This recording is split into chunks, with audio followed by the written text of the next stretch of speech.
Using the principles he teaches, Colton Lindsay became ranked in the top 1% of the sales agents in his real estate market by the age of 28. He averages selling 75 homes a year, working 4 days a week. I love it. Colton Lindsay is internationally recognized as a prospecting expert, inner game master, and a financial freedom teacher. Featured in Top Agent magazine as an agent that doesn't use a bag of tricks, and producer of best-selling Winning the Inner Game audio files and several other trainings and courses, including Financial Freedom Nation. Colton Lindsay is one of North America's most exciting trainers and presenters. His YouTube channel has empowered thousands of real estate agents to dramatically increase their confidence and skills. He uses breakthrough techniques and accelerated learning technologies so that agents can learn faster, remember more, and accomplish extraordinary results. All right. Colton Lindsay's motto is, "You can't do a half-assed job in real estate sales or life." With his unique ability to get agents to take immediate action and produce massive results, along with create financial freedom through cash flow management, his training changes agents' lives. Colton, are you ready to run this thing? All right. Rock and roll, man. You're now live on the air. So grateful to have you, man. We're going to have a lot of fun today, and I know you have a ton of experience, a ton of success you've been experiencing lately, and things weren't always so great. So let's start a little bit back before you've been, blowing up lately. But what was the journey like to get here? What were some of the challenges that you've overcome, and share a little bit about that with our audience, man? Yeah, dude, I think the biggest thing for me was just believing in the impossible. Right? Like, we have all these roadblocks in our head, and it clicked for me once I realized I didn't have to fight to create what I wanted to create, but I had to allow what I wanted to create. And I don't know if you've noticed this, Chris. Do you ever have this like negative conversation in your head, and then all of a sudden you start talking back to it with a positive conversation, right? So you start this fucking conversation in your head. And what I finally realized is, dude, just like leave the conversation and let's go into action. And so then I just started 10xing my action, and just like it just went from there. Wow. And how long ago did you make that shift? I mean, I think like it's always kind of been slowly happening my entire life. But so 2012 is when I first had, I had went through Millionaire Mind Experience or Intensive with Doug Nelson. That's when I realized, okay, I could create financial freedom. Right. And then I learned what they taught with the JAR system and managing your cash flow. And then so from there to 2016, spring of 2016, it took me probably like 4 years to where I could just readjust and go to financial freedom, and to where I'm at now. And now I'm on a journey to 10x that financial freedom. I mean, I want to hit it to where I'm at $200,000 a month in passive residual income. And so it's so doable. I think in the next 24 months, that's where I'll be at. Beautiful. And then before that Millionaire Mind Experience, were you doing personal development, number one? And then two, were you like experiencing bad results? Were you like mediocre? What was happening before that? Yeah. So I was, I had been into personal development since probably 2005 was when I first, my first touch of it. I was actually on a service mission for my church in Brazil, and I came across the book How to Win Friends and Influence People.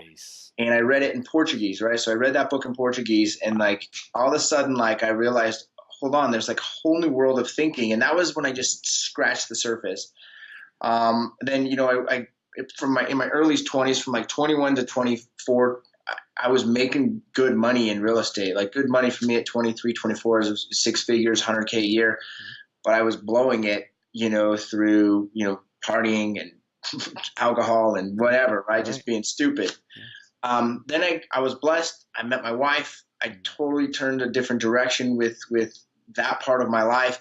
And I started making really decent money till about 2012. I think 2012 I had hit about 220,000 in revenue that year. But that was before I cash flow management. I was just kind of a saver or a hoarder. So I wasn't doing anything with it. Then when I started, each year it kind of leap yeared after that, like it expanded. And then I got really great at managing the cash flow as it flows into me, and then the direction that it would flow out. And so it just exponentially just grow at that point, and then I stopped looking at, okay, instead of making like 6 to 8% of my money, why can't I make 12 to 15? And then once it got from 12 to 15, why can't I do 20 to 25% return on my cash? You know what I'm saying? Yes. And then it just kind of grew from there. Wow. So what are the investments that you're involved in these days? Where do you find yourself getting the most return on investment? Totally. And I see it obviously as 4 pillars of wealth. And I teach this in Financial Freedom Nation, which number one is real estate. I have a background of real estate. I believe everyone should own real estate. However, I will note, Chris, for people that are watching this, whether live or recorded or however you do it, I do believe your personal home is the biggest liability that you can have in your life. However, you can turn those liabilities into assets by using them as cash inflow properties. So real estate is huge for me. Number 2 is the stock market. The stock market, I believe, is where you can get the highest returns on your cash passively, right? And then number 3 for me is precious metals and commodities, which is more of just to be able to hold money when you're not using it. And then number 4 is business. Business for me is always the fastest way to grow cash, and it's where you can take the nothing into something. And so through that, I mean, you can break it down into different ways. I've done medium money loans for 10 to 12% interest return. I love owning Facebook. We're doing this on Facebook, right? I love owning Amazon because I think I order everything on Amazon. I love owning Apple because everything I do is Apple. I love owning Google because Google does everything for me as well, right? And then Netflix because my kids watch Netflix, right? So I invested in companies that work for me. And this year alone, which the stock market's doing awesome, but what are we, middle of May? And I think I'm already at like 16, 17% return on my cash in 5 months. So it's like, that's not to say it's going to happen year after year after that, but if you start, once the cash flows, and I don't want this conversation to go on my investments, because once the cash flows to it, you can get great returns. But the challenge that I see with everyone, Chris, is they don't ever get to make the investment. They never get the money to invest because they've blown it before because they have no cash management system. So let's dive in, man. What do we need to know about that cash management system, or where are people falling short? What are people stuck with? Cool. So I have currently in one of my courses, Financial Freedom Nation, like when people register for that course, and I think you even have did you get the link I sent to you? Yep, I got it. Cool. So part of that, when they start to sign up for the course, they have to apply ahead of time before they can put in their information and purchase it. And so I have all this data of information from typically the people that want to take it are either self-employed or they are employees with the corporation or the government, right? And a couple of the questions asked in there is do you have a financial management cash flow system that you use? Do you have a system to manage your cash flow? And then the other question that I ask is, if you do have one, how often are you referring to it and analyzing it and putting attention on it, right? So check this out. I would imagine that this is like globally very similar numbers, but 90% of the applicants in the course don't have a management system at all. Zero, zilch, nada, not even like a basic, don't even know your budget sort of thing, right? And then of the 10% that do have a system, they only look at it 1 or less times per month, meaning once a month or once a quarter, right? So that to me is very clear that people just don't have a system. They don't know. And I think you know as well as me, like, at what point in your life were you taught how to manage your cash flow? Was it in kindergarten? Was it in elementary? Was it in middle school? Was it in high school? Was it in college? Like, when did they teach you that shit? They never did. No one, my parents didn't teach me. My church didn't teach me. School didn't teach. No one fucking taught me, right? And everyone else has this problem. And unfortunately, I believe it's stacked against us. And so I'm on a mission to help as many people as I can. Like, how can we change this? You can create this. Like, I'm nothing special, right? I just followed the formula that I learned from people that were smarter and more successful than me, and I applied it immediately. Wow. And so are you able to share that formula with us, or do people have to go into the Financial Freedom Nation? So I mean, I can give you the gist of it, right? Okay. But like, to really dive into it, like, Financial Freedom Nation is an 8-week training we're over an hour per week, plus you have interactive questions and things like that. Plus we have our coaching platform with it as well. So I can give you the gist of it, but just the gist of it is only going to get you so far, right? So it's really broken down into 6 or 7 buckets, depending on if you are, if you own a business and you're self-employed or if you're an employee, right? So number one, most important, is the financial freedom account, right? Like, it's to be able to, how do you pay yourself first so that you have money to put in real estate, to put into stocks, to put into commodities, to put into business, right? Like, you've got to funnel the money there first, right? Number 2, which to me is even more important than that, is your financial freedom education, right? Like, how do you get educated to learn how to manage your cash flow? How do you get educated on how to invest in the stock market, to invest in real estate, to invest in commodities, right? You can't, the only way you can reduce your risk is by increasing your expertise and your know-how and your knowledge, right? And so that's number 2. Number 3 is what I call your financial freedom savings account, which that's long-term savings where, I just spent 3 weeks on vacation with my family. We went, in Costa Rica, in Atlanta, and I just paid cash for that. Plus my businesses still paid me while I was there, right? In 2014, just 2 years after I had started this management system, I paid cash, which was about 20 grand, to go spend 3 weeks in Brazil to travel and watch. I wanted to watch Lionel Messi play in the World Cup with Argentina. I wanted to see the actual World Cup played in Brazil, so we did that. That's awesome. One of them that was on my list was a freaking fence, dude. Like, I don't know if where you're at in your stage of life, but for me, like, I had kids and a yard, and now all of a sudden the thing I wanted to pay on my long-term savings was a freaking fence. And dude, fences cost way more than I ever thought. Just so you know, like, you got to get the mow strip. It costs money. Like, life costs money, right? So long-term savings, your financial freedom savings for long-term. And then I call your fun account, right? Like, this is money that you get to spend just like to go celebrate life today. So, like, if I go out to lunch with some associates, I'm taking it out of my fun account. Like, if we want to roll up to Deer Valley for the weekend, and get a nice suite, we take it out of our play account, right? So it's kind of like, it nabs that spender in you. And like, for me, I have to force me to use that account because I'm naturally like a hoarder, right? But some of you guys might be spenders, right? So you kind of have to regulate how much you're spending, After that, after your fun account, one of my most passionate ones is my giveaway account, right? Like, be able to give money away and contribute. Like, our goal this year, we just are finalizing our foundation, the WGR Give Project. So our target is to give Christmas to 200 people in our local community this year. Last year we did 100. And we've learned how to raise money besides the giveaway, right? So I matched, like, everyone that donated. There was $4,500 last year. I personally matched it. Me and my wife did. So now we had $9,000 to create Christmas for 100 people, right? So there's the giveaway fund. How many is that? 1, 2, 3, 4, 5. I'm trying to think what other else. How many did I roll through right there? And then one, too, that if you are a business owner or self-employed, and what's important on this, Chris, is most people think that they're business owners and they're really self-employed, right? Like, if you have to go to work and do the fucking job and to make the money, then you're an employee of yourself, right?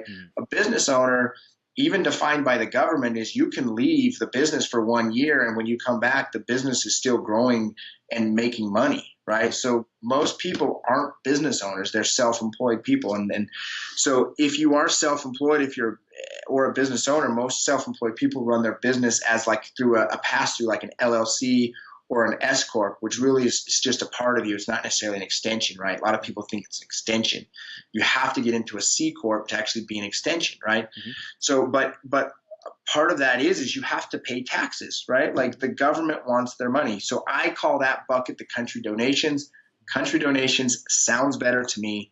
But one of the things you have to learn with managing your cash flow is, how do I pay less to the government and keep more for what I'm working on, right? Because I don't know about you, dude, but I totally believe how I can run my money is 1,000,000,000 times better than what's happening in Washington. Yep. $20 trillion in debt, still running over $1 trillion a year deficit. That, to me, it's not real, dude. It's Fugazi, right? It's just not real, right? So that's the country donations account there. And I feel like I'm missing one of the accounts, though. So let me run. So you've got the FFA, FE, long-term savings, giveaway, play, country donations. Dude, I swear I'm missing one, but I can't remember it off the top of my head. So it's all perfect. Awesome. And we have Misha Rees says, Colton, you're amazing. Keep loving on people and crushing the real estate industry. Oh, awesome. Thanks, Misha. Appreciate you checking in. Got a fan. Love it. So when people start using these systems, would you recommend they check it once a day, once a week, once a month? What's the optimal amount? Yeah, so I operate on, I really have 5 core values that are governed by 3 principles, right? PMA all day long, positive mental attitudes, number 1 core value, right? Number 2 is the it factor. And to me, the it factor is you just go make shit happen. There's no formula to do it. It's just like, go do it, right? The third value for me, core value, is create massive value for anyone. I don't care if it's the bank teller, the guy checking you out at Walmart, your client, whoever, just go create value. People that are watching this stream, like, create value for them. Yeah. Number 4 is have a shit ton of fun. Everything you do is about fun. If you're waking up and you're miserable and you're not enjoying your life, like, you got to stop immediately. This life is mortal. You're going to die one day, so enjoy it, right? And then number 5 is you must, for me, I must have a burning desire to create massive wealth and financial freedom. And unfortunately, that desire was not just buried into you. In fact, you were blueprinted to think that money is – I'm speaking for most people. People, I don't know your background, but I'm guessing that you never suffered to have food in your belly or a roof over your head. Correct. Right? So me neither, man. I think we got it worse than most other people. Like, I think we have it worse than people that are poor because they feel pain. We never fucking felt the pain, dude. We felt the comfort, and we stayed in this little bubble, and we thought, you know what I mean? If I can have that 9 to 5, pays me 50, 60 grand a year and prepare for retirement one day, I'm set, right? But that is a fucking lie, right? And so part of that is you have to breed that desire for wealth and financial freedom into you, okay? And they're governed on 3 principles. Number 1 is urgency. Like, you have to take action now. Number 2 is transparency. Be very transparent on your action and your results, not because you're afraid that you need to be held, I guess, to a standard, sort of speak, but because unless you are aware, you cannot correct. You cannot course correct, right? So transparency is number 2. And number 3 is a high level of accountability. Because if you want to reach a certain state, a certain level in your life, specifically finances, if you want to do that, you must be held at a high level of accountability, right? Yes. And unfortunately, and you probably experienced this, we all have this fear of success, right? And to me, fear of success is like, it's like this, it's almost challenging for people to break through because you're either afraid that I won't be able to do it, like I can't make it happen, or you do make it happen, and now all of your mistakes and your skeletons come out that people are going to know you're a fucking loser. And like, so you get stuck in this limbo of no action, right? Yeah. So how do you break through that? Massive action, dude. Like, I want you to think about this. I'm going to go all biblical on you for a second, right? So we all know the story of Adam and Eve, right? Like, taught in the book of Genesis.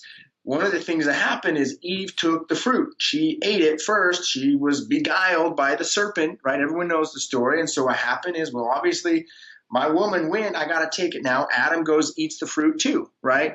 But all of a sudden it created fear in them, right? And God and Jesus came to see Adam, and he hid himself and put leaves over him as like an apron to cover him. And when he finally came out to talk to God and Jesus, they said, Adam, dude, what's up, man? Why are you hiding? What's going on? And he said, because I was naked and I was scared. I was naked and I was afraid, right? So this fear takes us away, and call it God, call it source energy, whatever, universe, whatever you want to describe it as. But fear takes you away from that confidence and that love and that belief, right? The only way, fear doesn't go away, right? Like, you can't just get rid of fear. Must face fear. I must face fear. And the only way to face fear is by taking some massive action. And you can increase how quickly you take action by increasing your knowledge and your belief and changing your blueprint, right? So if I have more knowledge in investing in the stock market, I'll feel more confident to take the action. I'll take the action. Boom. All of a sudden now I'm moving forward. So massive action is important. Awesome. And do you have a specific regimen or discipline of how your day looks like in terms of adding knowledge, adding that information to you so that you can be prepared to take that massive action? Yeah, for sure. Every day I look at, okay, what are the negotiables and non-negotiables in my life? Mm-hmm. And I think there's a myth that's been taught in the idea of time management, right? We've all heard to prioritize your schedule. Have you ever heard that? Prioritize your schedule? Mm-hmm. I think it's a lie, right? It's not about prioritizing the schedule. It's about scheduling your priorities, right? Okay. Don't worry about all this shit you got to fucking do. That's a conversation, man. That's all people tugging at you, right? What must you do? For me, I've defined it on my priorities as number one is God, number two is my family, number three are the people that I'm involved with on a day-to-day basis in business. Okay, so how do I nurture that? Number one is first thing every day, if God's my priority, that's the first thing I tend to. I have conversations with God, right? And so through prayer and meditation is the number one way that I start to start my day off, right? Number two is I take that prayer and I direct it with compassion and gratitude and forgiveness to the people that are most important. Number one, it's my family. Number two, it's my business associates. And then it fans out from there, right? I do a lot of journal writing. I do a lot of just writing in my targets. So, I mean, I'm up anywhere depending on the week and depending on what time I go to bed, anywhere from 4:30 to 5:30, starting this morning routine of getting my day off right. And the other thing too that's been huge for me is my health, right? Like part of my morning routine is I got to blend up my 1.5 pounds of Power Greens so that throughout the day I'm putting the nutrients in me. I have the energy, and that sets it off. Then I get to doing like, okay, what's my most important thing that's going to drive me to the results I want to have, right? I get the model to follow. Mm-hmm. What's the action that gets the result? For me, it's generating customers. Every business that I'm involved in, I cannot do it if there's no customers to service. So I generate customers to my business, number one. Number two is I improve the customer service along the way, right? So, and then as the day goes by, sometimes you start to fall in reactive mode. And as reactive mode, I just step back, take a deep breath and say, what's the next most important step? What's between now and right now, so it's 5:30 my time, between now and 6 p.m., what's my most important thing? To be focused here with Chris, right? So that's what I'm aiming to do is be focused here. I'll be honest, today I had a fucking bombshell dropped on me. I got a $1.2 million commercial deal that's supposed to close today. And one of the banks, Banner Bank, and I'll just put this out there, never fucking use Banner Bank. Banner Bank said, hey, we're not going to fund on this deal now because, which is stupid, I got my other banker on the line. He thinks he can have it funded in 2 weeks. But either way, when you're dealing with $1.2 million and several people in a transaction, that can throw your head off a little bit, right? And so I had to regroup. I had to obviously take that and make it a priority now and get it fixed, but then get back onto track to what action steps I needed to take to move forward with my life. Powerful, man. Powerful. I love it. And what you're doing is you have the disciplines to give yourself that presence so that you're able to take a step back and be like, all right, refocus, like wipe it off, wipe the sweat off, get all the shit off. All right, back in the game. I love that you're creating that environment. And we have a lot of comments coming in. I love it. I love it. So everyone who's out there, please keep the comments and questions coming. You are rocking it, Colton. By the way, type in Colton, Colton, right now if you're loving this guy because he's rocking it. So we had Shamika says, Colton looks like Marky Mark from back in the day. Dude, I hear Marky Mark and I hear Val Kilmer all the time. Like, I don't know what that's all about. And then Jay says, I think he looks more like Donnie Wahlberg. And then Shamika said, yeah, I was trying to decide which one. Now we have a question. Raymond says, what if that's just a story? And I'm not sure what specifically you were referring to, Raymond, but what if that's just a story linked to controlling chaos? Oh, do you truly believe Adam's new words like naked way back then? I'm not sure. Dude, I think that's just a fucking story. Dude, Everything is a fucking story, man. Like, we're making it all up. Mm-hmm. Like, my point is like this conversation you're having in your head, there's two times that you need to pay attention to it, or two things you need to do with it. One is pay attention to it when you're writing the story. If you're not writing the story, get the fuck out of the conversation. Damn. That's the truth right there. All right. And then so many times, like I used to stress so much in trying to convince myself on how to be positive. And what I realized is I don't need to convince myself to be positive. I need to just ignore that conversation and focus over here. Yeah. Yeah. So there's like the conversation that like you're not positive and you're giving that, you're like fighting it. You're resisting that conversation when it's just like, that's bullshit. That's just like the small mind, the ego mind, whatever is trying to distract me. I am fucking positive. I'm the most positive fucking person I know. Let's get back to work. But dude, I think even that right there, the fact that you're saying I'm the most positive person I know, that's still the conversation, man. Damn, I'm saying leave the negative out, leave the positive out, and just back up and just observe for a second what's going on. And then back up one more step and observe that you're observing. And then you'll realize that, dude, everything that is around us is just stemming from our head and our inner world. You connect your mind and your heart. Now you can create anything you want. I mean, think about it, dude. Fucking Elon Musk is trying to fly people to Mars to establish another colony. Yes. Right? Yes. Would you have even thought that, like, 10 years ago we would be talking like this and live streaming it, or even 30? I mean, people 30 years ago, they would have never imagined this shit, right? But now it's here. Yeah. You know what I'm saying? Yeah. So the stuff that's not even here yet is not even thought up yet. And it's going to be coming out of like nowhere, and it's going to be created. And life is awesome, right? Like, there is nothing to be afraid of. And if you feel fear, embrace it, man. Like, hug that shit. Hug the shit out of that life. You know what I'm saying?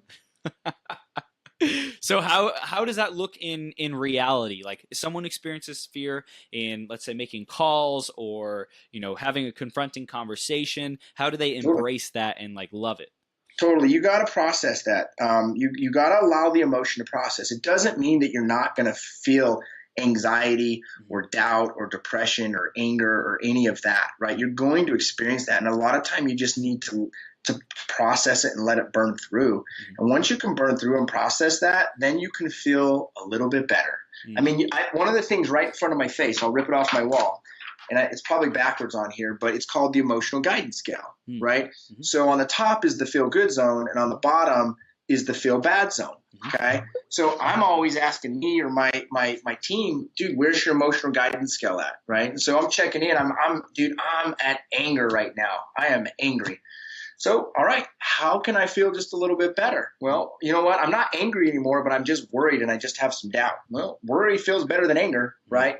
Okay, now I'm not doubtful anymore. I'm just pessimistic. I'm just bored, right? Boredom is a hell of a lot better than being worried and doubtful, right? Yes. And then you just keep stepping up your emotion to where you can get into manifestation zone. I mean, anything from joy to contentment, like, you can manifest whatever it is you want, but it's being aware. Where am I at with my emotional state? What can I do to raise it? And there's certain things you can do to raise your state. Change your physiology, change your thoughts and your focus, change your language, right? One of the things that I do, look at this. I literally sit on this ball so that I can bounce my shit around and get moving, right? I got another board over here I can stand on and twist around and get moving. Like, change your state, change your mind, change your words. Wow. That's epic, dude. Epic. Raymond said, I'm trying to figure out how you can have so much control as an entrepreneur or go-getter. Why is the stories not the first party story? Why use God or biblical stories? I would rather hear why should we reach out to you? He's saying. So that's the reason. The reason why is because that's my background. I mean, I'm 32 years old. I grew up in a religion, and that's what I anchored into my belief system. That's the fucking story I was told, right? It has nothing to do with reaching out to me or reaching out to God or having control. In fact, the more you can just release control and realize you have no fucking control over everything, that like you are seriously like one, and Gary Vee talks about this, 1 in 400 fucking trillion chance that you came out of your mom's vagina. Like, think about that, dude. Like, it's a fucking miracle that you're here. Yes. Right? Like, just stop fucking questioning everything and start fucking doing. Yeah. Dude, I love it. I love it. The action. So what else do we need to know to be able to start doing this financial freedom thing that you are freaking a master at, bro? So I think there's really four major things when you want to create anything in your life, whether it's financial freedom, whether it's health, whether it's relationships. So number one is identify the result that you want and find the model that you want to follow, or that, for example, like if you know someone has the results you want, what are they doing to get those results? Follow exactly what they do. Number two is have a coachability index. Like, how coachable are you? You got to be a level 10 coach where you got to be willing to take feedback and say, take out those words. You know, the 3 famous words. I know that, right? Like, take that out of your vocabulary and be open to being coachable. And then when a coach or a mentor asks you to do something, you do it. Go take some action. Number 3 is you got to look at your believability index, right? Like, why is it even possible, right? Like, believe in the nothing that can become something. And then number 4 is just focus on the basics. Those are really the fundamentals right there. Tony Robbins talks about this all the time. The enemy to execution is complexity. I mean, just like Raymond is asking these questions, you're making everything too fucking complex, dude. Just simplify it.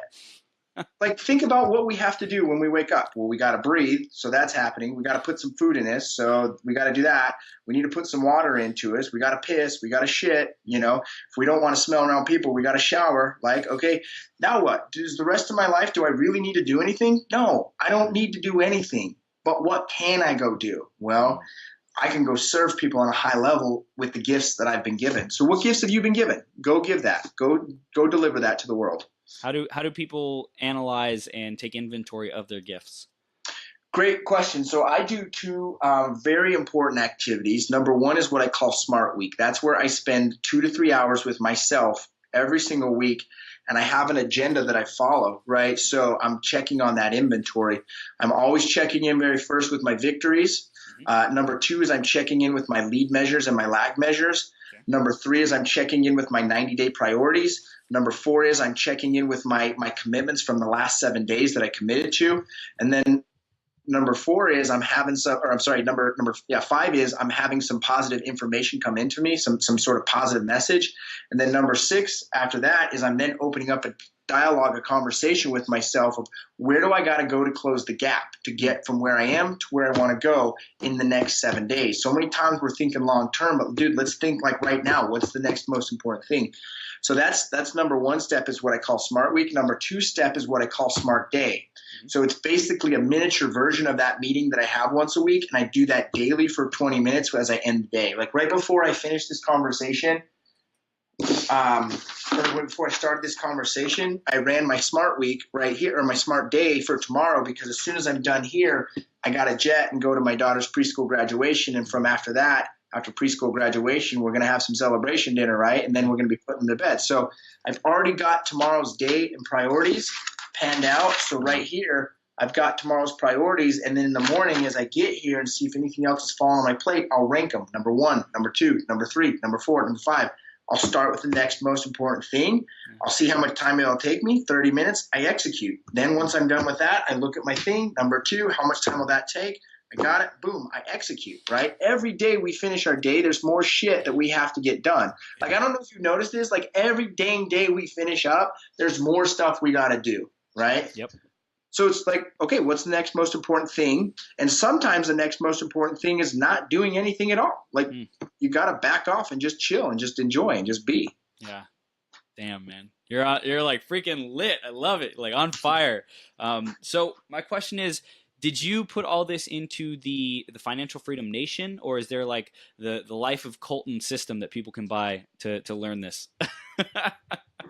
Oh, dude, no. Financial Freedom Nation is really going to teach you the fundamentals of the cash flow system so that you can – the idea is when you enter Financial Freedom Nation and when you leave it, that you already have your account set up and you're already depositing money into it, because what's most important is not the dollar amounts that's being put in there, but the habit of putting it in there, right? Rule number 1 in business, and you are a business even by yourself, your personal world and finances are a business. Rule number 1 is don't run out of fucking cash, right? Like stop running out of cash and over leveraging yourself. Okay. So that's number 1. Smart Day, Smart Week, that's more stuff that I teach in our coaching and training and mastermind platforms. That's like deeper stuff, like more one-on-one spent time. Cool, man. So what else do we need to know to be able to reach that financial freedom? You've given us a lot of practical steps, a lot of systems. What else do we need? So check this out. And I have a monthly conversation with my CPA who runs all of our P&Ls, and we're reviewing our statements and things like that. And I asked him, I said, and he runs a lot of small businesses. You know, small businesses to me are, you know, if you're under $150 million a year, you're still probably a small business, right? Or maybe even more than that, right? So even if we do have businesses, they're small businesses, right? And I said, what's the number 1 failure that you see in people's businesses? And he says that don't do a cash flow management system, right? Like they just don't do it. So as I look back on my journey from figuring out that I could be financially free to actually making it a reality, it was one simple factor. It was not where I knew to invest my money. It was not who I knew. It was not what I knew. It was simply that I took action on managing my cash flow, right? Like that is the one thing. Everyone else is looking so far in the distance, but the one thing that takes you from the top of the hourglass to the bottom, that little bottleneck right there, is just learn to manage your cash flow. You do that, you will grow and be financially free. And I don't care if it's your goal to be $5,000 or $50,000 or $5 million a month in income, residual income, right? Passive income. But it's like the fact that you just flow it, you can create it. You can live life on your terms. And what's really, really cool, like once you get beyond that and you're mastering that cash flow management, and this is where people want to start, but they got to back up and do that cash flow management, is then you can create money out of thin air, right? Like you can launch. We live in the coolest time in the history of the world with the internet. You can launch products that create massive value, and one day you don't have any money flowing in, and the next day you've got $3,500 flowing in, right? Yeah. Or for example, I just had a deal that I actually passed up on it, but the guy needed a $50,000 12-month loan to carry his business, and I literally at the same time had U.S. Bank offer me $25,000 at 2% interest for the next 18 months.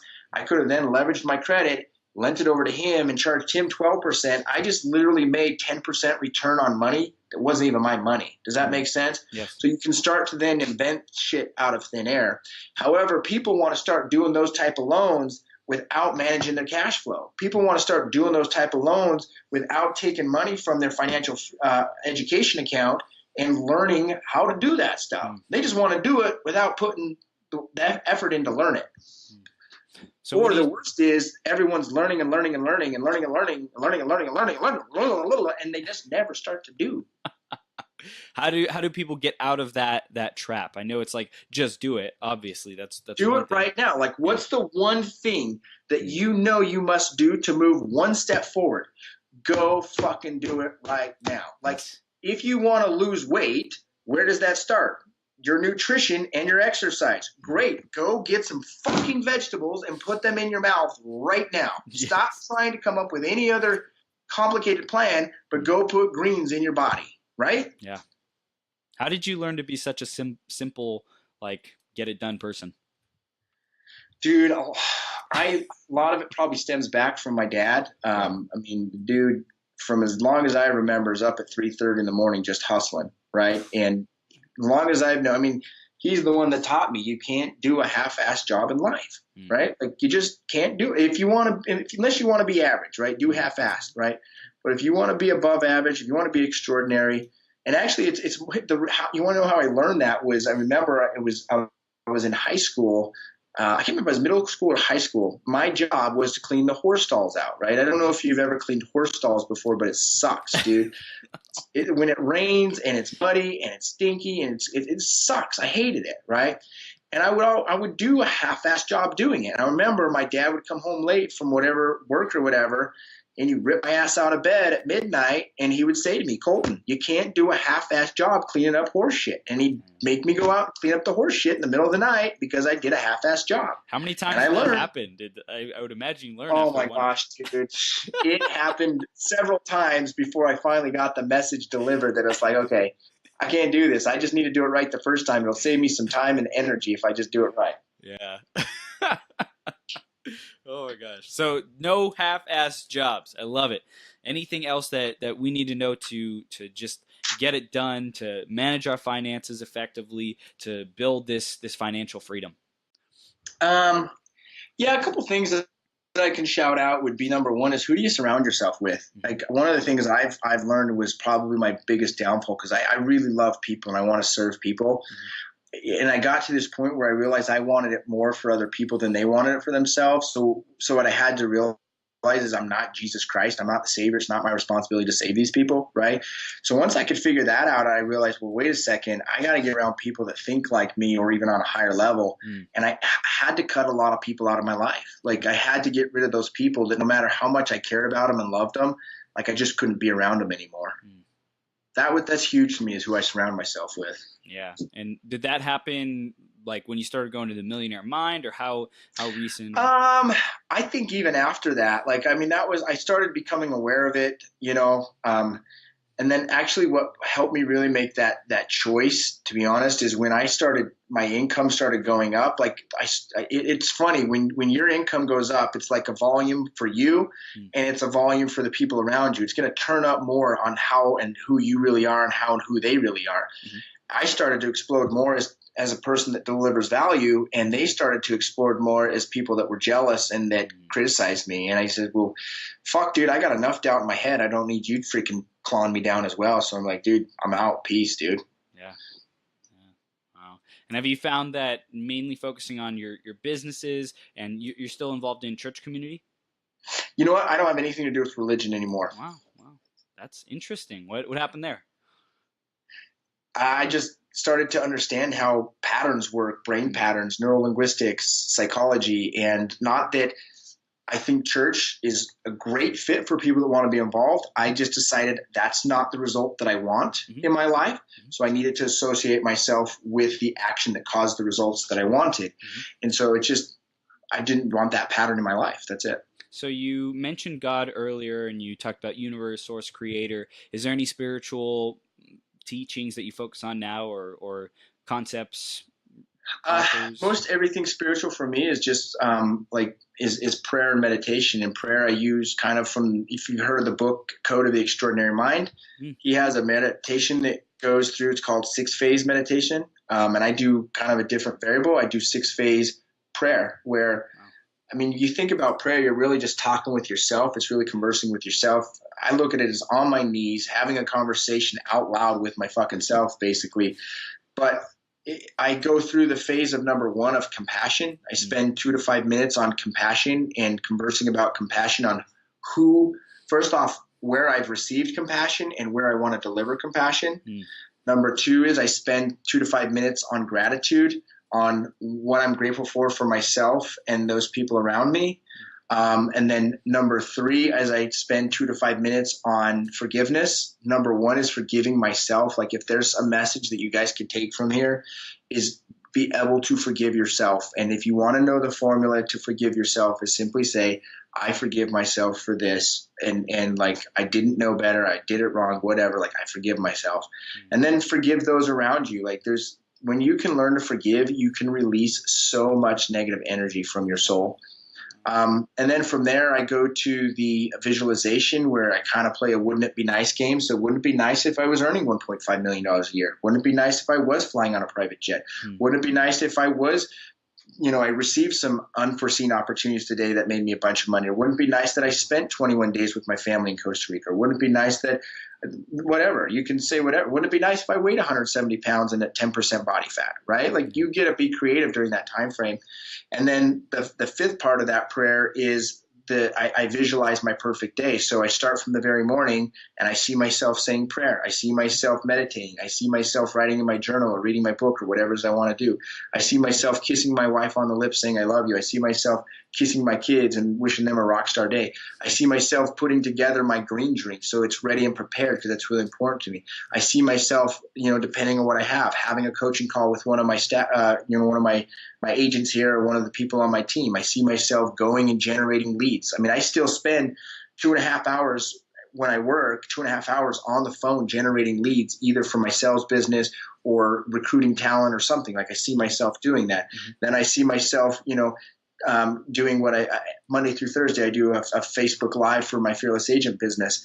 I see myself doing that. I see myself doing an accountability check-in with my team at noon every day. I see myself running and going to the gym at 12:30 to 2 o'clock every day. I see myself coming back and doing a quick meditation. I see myself then laying out whatever it is I want to do throughout the rest of my day. I see myself playing a left, center, right with it's a dice game with my daughters, right? So I visualize my entire day. And then the 6th part of that prayer is I just say thank you for wrapping me in a warm blanket of worthiness, and for all the blessings. And I appreciate the blessings being on me. Damn, man. Dude, you have like the whole system of like I would say the perfect life. It sounds like, you know, I'm sure shit comes up, shit comes your way, but it sounds like you've literally like worked on every corner of the life to have a well-rounded, well-balanced life. And I seriously acknowledge you, Colton, for putting it all together, man. That's a fucking Cool, man. It's a masterpiece. Thank you. Yes. I appreciate that. Yes, you're welcome. You're welcome. So where can people find you moving forward? Like where are they gonna see you in the next coming years and decades? Oh man, dude, you're gonna see me all over the freaking internet. That's for sure. You sound like Grant Cardone, man. No, dude. So right now, I've got 2 candidates that I'm boiled down to. I'm hiring what I call the media director, social media director. Their whole job, full time, is to help me take my content and level it up. Right? Like I've got to a point where to grow my social media, I have 2 options. One is disband everything I'm doing and go full time on that, which it's be silly. Yeah. Or number 2 is I hire someone who's really skilled at it and get them to capture the essence of me and just really get that message out there to people. So that's what we're working on. So you can follow me on my Facebook page, facebook.com/Colton J. Lindsay. You can follow me on the Instagram, the WGR.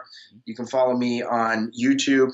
Just search Colton Lindsay on YouTube. And then if you want to get into the Financial Freedom Nation course, you have a link, Chris. I don't know how you get that in front of them. Yep. Click on that link and honestly, like we are offering it at like ridiculously low price, like right now, because once we're finished doing some adjustments with it, we're going to sell it for a lot more, right? Probably anywhere from $1,500 to $2,000 just to get into the program. So right now though, through the link that Chris has, like literally you're going to have 8 weeks of 1 hour training that's dissecting that system I was sharing with you guys earlier. And from start to finish, when you leave that course, you will be putting into action your financial cash flow management system. You can literally get into that course on Chris's link for only $97. Like it's literally $12 a week to get into it. It's less than a Starbucks a day. Like you'd be crazy not to do it if you want to master your financial freedom. That's badass, man. Badass. So last minute takeaways you want our audience walking away with? Dude, just wake up and be grateful to be here and don't waste your fucking gift called life. Just embrace it, man. Damn. Spoken like a master. I love it. Colton, dude, thank you for coming on here and delivering massive value. Definitely, hands down, one of the best, most realist interviews that we've had yet, man. Thank you for bringing your gift to us, to the world, man, and keep it the fuck up, dude. Thanks, man. Appreciate you. You're welcome. I'll see you soon, okay? See ya. Later.